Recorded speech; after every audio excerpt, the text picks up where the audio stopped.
making a statement negative. Now today, I'm going to teach you another word. It's like. So there's the hand, slightly closed, the two fingers, the thumb and the middle finger, and you're going to go like this. Like. Now to make it negative, you're going to say like.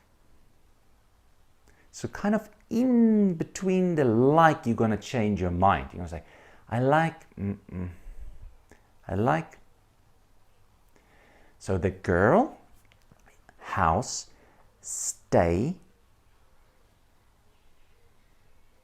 means the girl is not staying in the house. You made the sentence negative. Are you hungry? Hungry?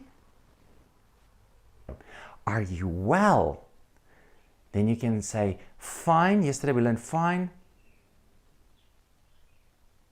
You can understand. Very simple, right?